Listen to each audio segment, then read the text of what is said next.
I'm Dr. Mary DeRaedt, and I'd like to welcome you to today's Care for Creatives community conversation. I'm looking forward to a great conversation with Andolyn Medina about the myth of finding balance. Can you introduce yourself?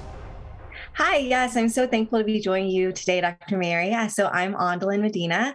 I'm currently a fourth-year doctoral candidate at GW, studying clinical psychology, and I'm an extern and a therapist there at the GW Center Clinic. And in addition to that, I'm an ensign in the United States Navy and Miss DC and a dog mom. So certainly balancing a lot of things at once. And Dr. Mary, if you can tell us a little bit about yourself and the Care for Creatives program. Absolutely. So yeah, we have GW in common, actually across the street from each other. I am the director of the school counseling program and an assistant professor in the counseling department at GW. I am the co-creator of Care for Creatives, which is a program that really promotes and supports people through their mental health challenges in the creative community in DC. And it is a dual focus on the Care for Creatives community conversations, and then also providing pay what you can therapy for anyone who needs it. I am also in private practice with DeRaedt Clinical Services and provide therapy on a regular basis for individuals via telehealth. So why don't we start out today in this kind of important topic about this idea of a myth of balance? And if you could just kind of give me your idea, your thoughts about this idea of finding balance, and why is it something that is kind of imposed on women quite often? Yeah. Well, it reminds me of a time I was an undergrad, and I remember, I think it was nearing my senior year, and I asked an alum, does she think that women really can have it all? And I think that's part of why this balance conversation feels so difficult, is because it feels sort of enmeshed or attached with women sort of taking on and having to do everything. When I feel like my sort of interpretation or understanding of what balance looks like for me is really sort of setting my own priorities, my own boundaries. And so what I find is that balance looks really individual. It looks different for each and every one of us. But I think because the way we've been having this conversation with women balancing being synonymous with women having to do everything, it feels really, really pressurized and sort of impossible to make sense of. Yeah. No, I think that makes a lot of sense. There is, I often think about the fact that, if you imagine balance as like you're on a teeter-totter and you're having to keep balance, then people think balance is a state of being at peace, but it's actually a state of being in extreme tension, right? It's trying to keep so many balls in the air, trying to keep the teeter-totters even. All your muscles are tensed. Your mind is focused constantly. There is no relaxation. So I really like what you just said about prioritizing, because from my perspective, I have a lot of things going on, a lot of things that are required of me, a lot of, as you mentioned, a lot of roles to play as a woman in my life. And yet I don't think that I can balance them all out, because some of them require my attention at different times, to different amounts, on different days, in different hours, and different minutes. So it's really challenging to kind of try to say, oh, I have to give equal attention to everything, right, at all times. Yeah. And it just doesn't feel realistic. I think also folks think that, if they're able to find balance at one point in their lives, that they're always going to remain in balance. Mm-hmm. And I feel like it's a skill that, once you sort of learn how to be able to achieve that for yourself, you sort of have to still continue to renegotiate it, at different points in life, because what you may be able to balance or give at a certain point to a certain thing is always going to change. And so I think, again, like with a lot of these conversations we're having, flexibility, spectrum, fluidity, it's still all of that. But I think a lot of people think it's rigid and has to be something they sort of come and arrive at versus a continuous process. Yeah, it makes me think. So there's so many different aspects of who we are, like our identity, our kind of ever evolving identity, and aspects of ourself that pull us in different directions. And I wonder what you think about the idea of the term integration as opposed to balance. Like, does that fit better? I do like the word integration. And I guess I'm thinking about it more so for our field. But I know that that's something that I've struggled with a lot as, a training clinician, has been, how can I be myself as a therapist, and like feeling like I have to step into a role or step into an identity, even as a therapist. That's made it difficult to balance all these things when I feel like I have to change my mindset or be a different person in each role. So I do like the suggestion of integration, especially with, I guess, your thoughts on how we can achieve the work-life balance. I think that's kind of where it came up for me. Integration might work. Yeah.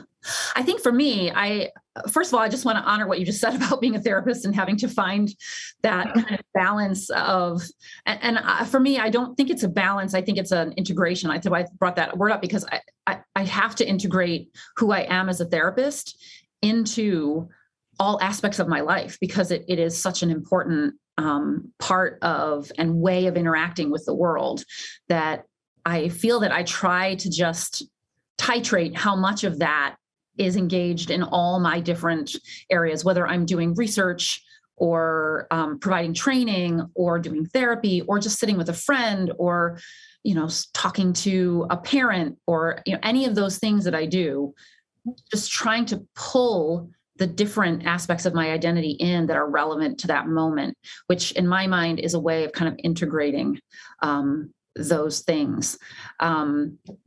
So I think that's an important part of it. I guess, do you believe that there's a such thing as a work-life balance?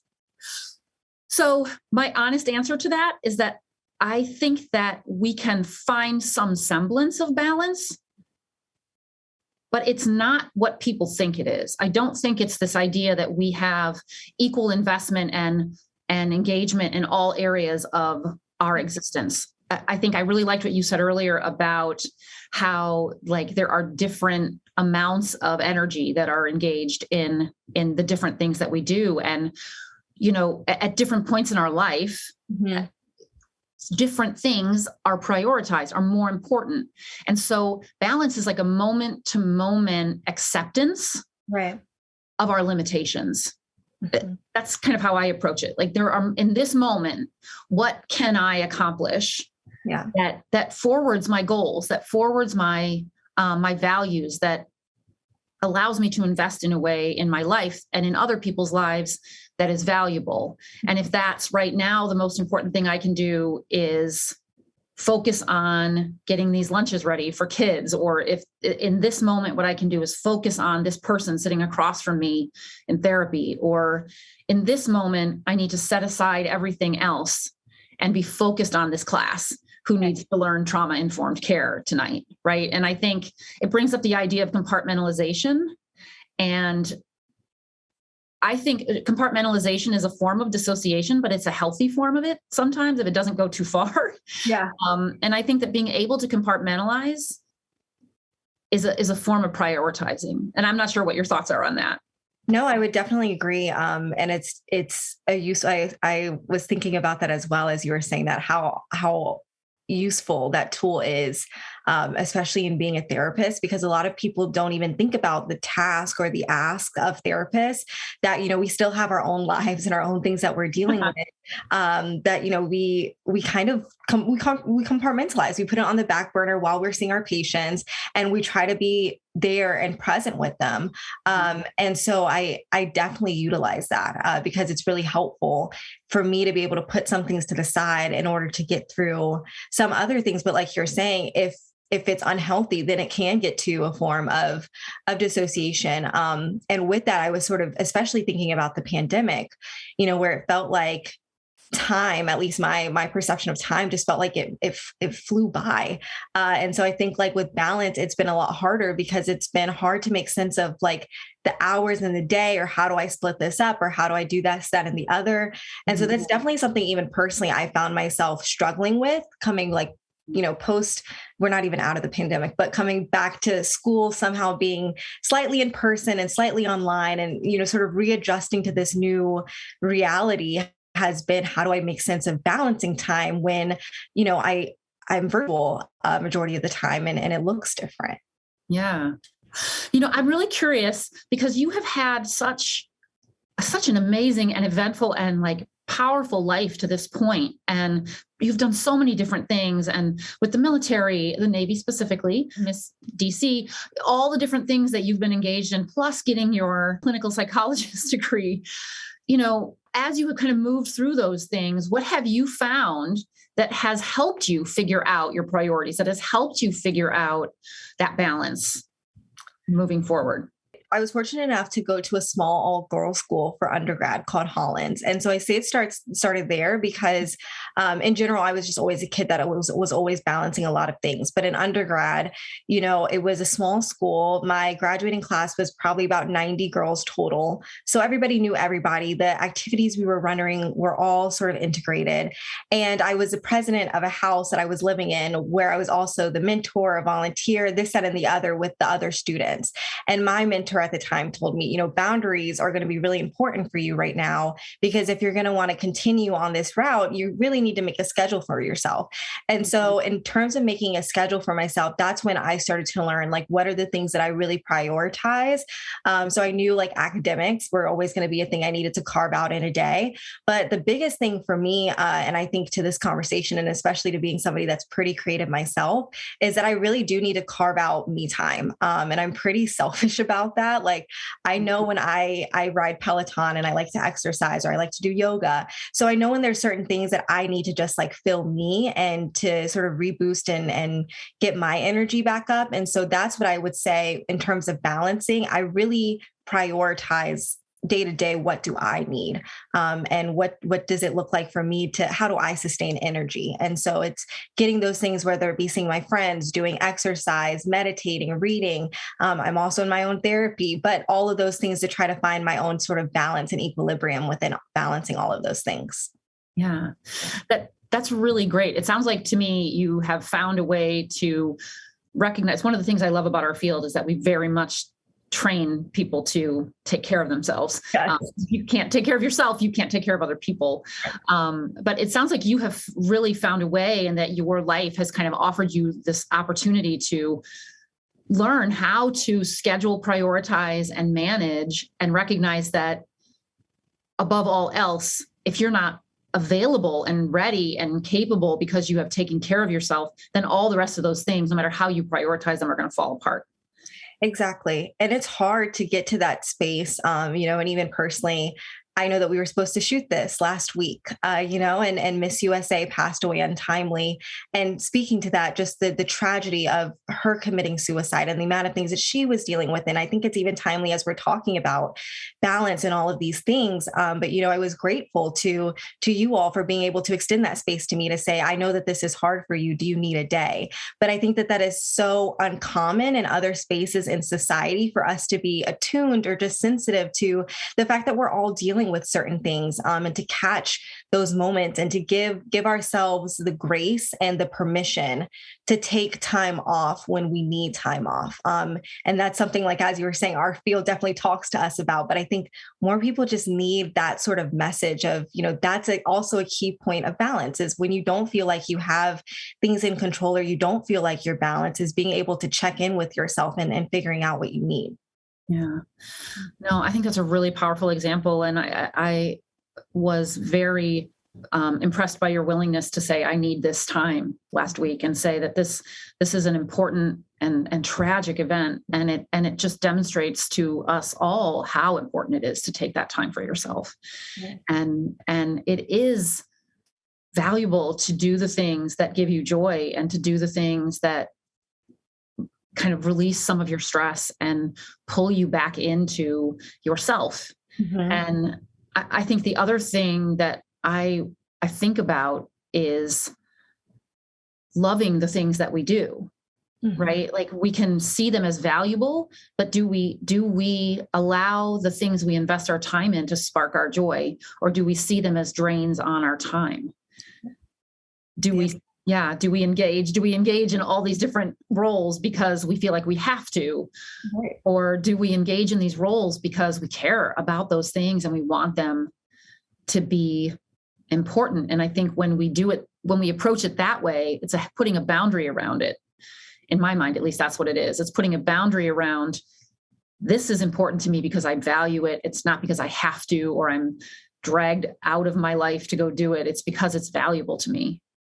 I'm not sure if that makes sense. Oh, it makes perfect. My dad always told me growing up, if you love what you do, you'll never work a day in your life. And so I knew very early on that I had to pick a career that I was going to love, or that I was going to find something to, be able to find joy about, exactly what you're saying. And, I think as we were talking about earlier, how the sort of myth of balance hits women specifically, I think it is because it tends to be sort of intertwined with that servitude part of it, where we don't speak enough to finding the things that you love, that bring you joy. That's not expressed enough. But I think it would help so many people, or they would realize balance is maybe easier to integrate when it is you doing the things that you really find joy and find passion sort of in. You can find the fuel to balance it a little bit better. Yeah.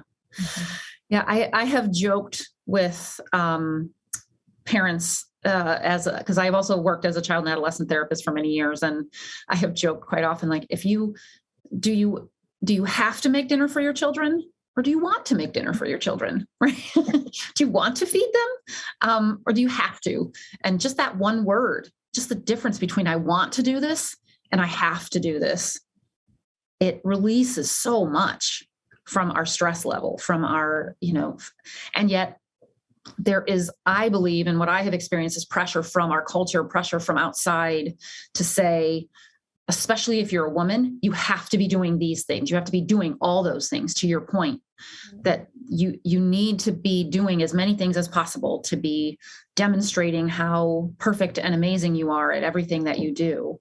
And I've been on a personal journey to allow myself to be human, allow myself to be flawed, to allow myself to make mistakes in terms of not saying the right thing, not doing the right thing in exactly the right time, and trying to let myself off the hook from that pressure. And I would imagine for you, that pressure is just extremely high. Yes, definitely. It's extremely high, especially through this year of being Miss DC and essentially having to be on all the time and not knowing, who's looking at you, who's looking up to you, this, that, and the other. So yes, definitely feeling that pressure. And, again, it's me having to give myself grace to realize that that's not realistic. That those are unrealistic expectations, either that society's putting on me or that I'm putting on myself. And I think the beautiful thing, again, is having our field and being able to meet with my patients, and sometimes being able to ask myself, in this moment, if you were your patient, like, what would you say or what would you think? And realizing that there's a lot more nuance in those moments. I'm being a lot harder on myself than I thought. So yeah, I think, again, just giving yourself grace and really being able to craft what it is, what is your own expectations, and how would you like to present to them? But again, finding balance, I think, is also about humanity. And that's often not something that gets discussed in that whole balance conversation. Yeah, absolutely. Yeah, I think it's so important to consider that idea of whether balance is something that can be achieved, and recognizing that when it is achieved, it's still a state of stress, and that sometimes we have to step off the teeter-totter and let ourselves not be perfect and be on it. And to all your points about like taking care of yourself and engaging in, voluntarily embracing your own life. Yeah. And Dr. Mary, I don't know if this is on, or if you have any thoughts on this, but something just came to my mind, at least, was, I wonder, because I do feel like we're having this conversation more so now than I feel like we've really ever had it. Mm-hmm. And sometimes I was thinking, I wonder if it's because we are seeing this shift, like within our culture, of trying to talk about wellness more and mental health more. And so I don't know if that's something that you've also noticed in practicing. Like, does it seem like this balance conversation has been happening more frequently, or does it seem like we've always sort of been sort of grappling with this topic? Yeah, no, I would say absolutely. It's starting to shift. I've been in the therapy field for 20 years almost. And, when I first started, it was discussed within the therapy field, but not widely. And now I think we have a much better understanding of how important it is to, make sure that you are engaging in your life and wanting to be part of it actively by taking care of yourself and prioritizing and trying to not overcommit to so many things that you can't do any of them effectively. And I think the mental health field has really expanded and gotten its message across in a way that I didn't even know was possible. So I do think that we have more space now to say, this is important. This is what I need for myself. This is what I need to do to take care of myself. And here are the boundaries I need to set, it's wonderful. And hopefully this will continue to happen and people will continue to be able to, especially, as you mentioned, not post-COVID, but right. ending hopefully of the pandemic, people will be able to find that new balance between the experiences they had in the pandemic and now. I guess I wanted to ask you, what are the things now that you do that kind of spark joy for you? The things that are the areas of your life that really just give you that sense of peace? Definitely my field. So I love when I'm, with patients, and even though it can feel like a roller coaster sometimes, there's like the beauty in just working with others and seeing that change and seeing that transformation that is just really, like, it does really fuel me to sort of see that or to be a part of that with my patients and develop those kind of relationships. But then outside of that, I have a dog, so I really love hanging out with him, watching Netflix, Peloton. I've started a goal reading a book a month, just to sort of make my mind think in a different way. And I actually started in January with Maybe You Should Talk to Someone, which I would definitely recommend, everybody read. It was a phenomenal book to start a year with, especially with the conversation of balance. And so, just doing little things like that to be mindful or to be present with myself. Yoga as well is a part of a big goal that I'm just trying to do. So those different things where I can just check in and, even if it's being as mindful as journaling or yoga, or if it's me needing to be completely mindless and watching reality TV. I sort of check in with myself and give that to myself. But those are the things that I look to for joy. That is definitely, I would say, the exercise, the yoga, all of those things. I don't know what I would do without them. Yeah. And the book is excellent. It has a lot of stuff that I think, a lot of valuable content, but then also it has a lot of humor. Yeah. A kind of and accessible for anyone. You don't have to be a therapist to really enjoy that book. Right. So much. I would tell you what I've been reading lately, but it's all very trauma-based. I've been rereading, but I've been trying to do the same thing, kind of read different books just to kind of engage my mind in a way other than just television. And although, there's some reality TV that you can't miss. Exactly. If you could kind of talk to the people who are listening today and give them suggestions for, what they could do to start to kind of embrace this idea of balance in their life and an integration of self, what would you suggest? Well, I can share what I've been trying to do, and maybe that will be of help to someone else. But I know for me, sometimes it's really nice to make lists. And so like every day I try to make a list for myself of what are the things that I would like to get accomplished today. And I try to prioritize like what they are. And I do tell myself, it's unlikely that you'll get through all of these things, but let's see how many of them you really can get through.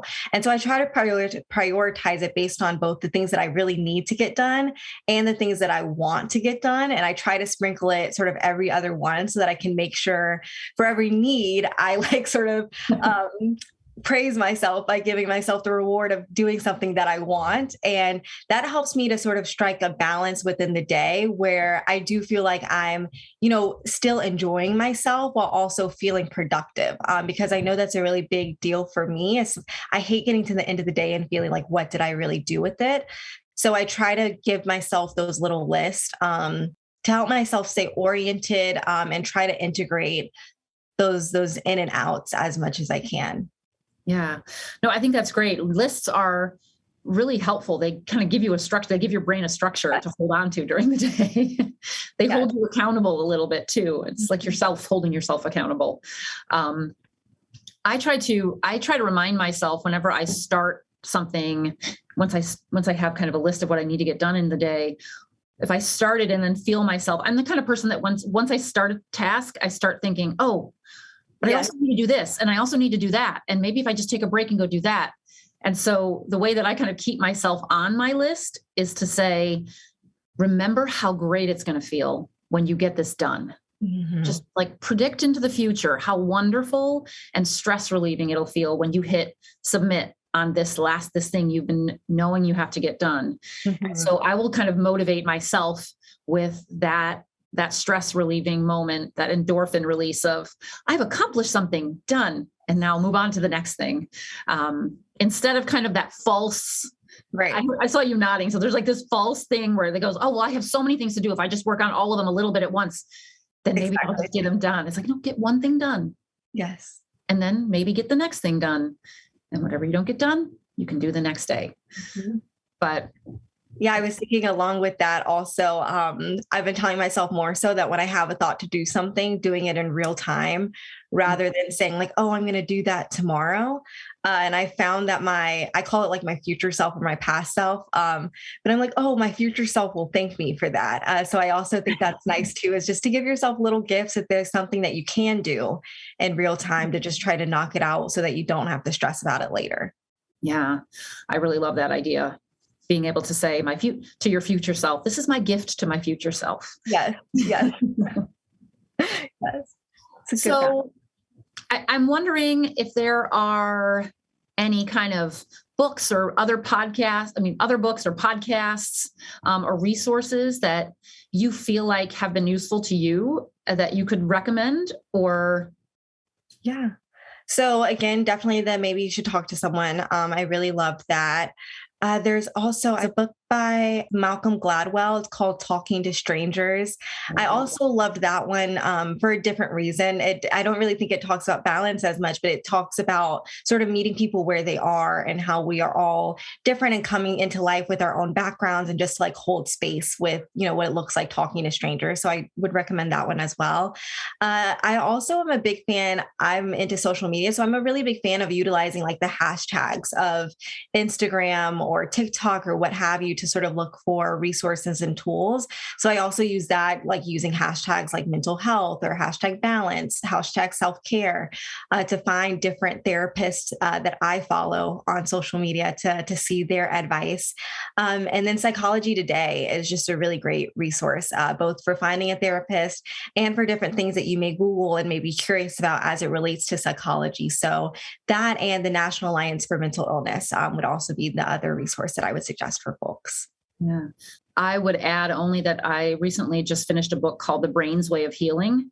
And it's not necessarily about balance, but I think that for me, it's a really good resource for anyone who is kind of exploring this idea of how do I kind of take charge of my experience in life, and being able to read about how the brain kind of heals itself and how much control we kind of have over that in a lot of ways is a powerful and empowering experience.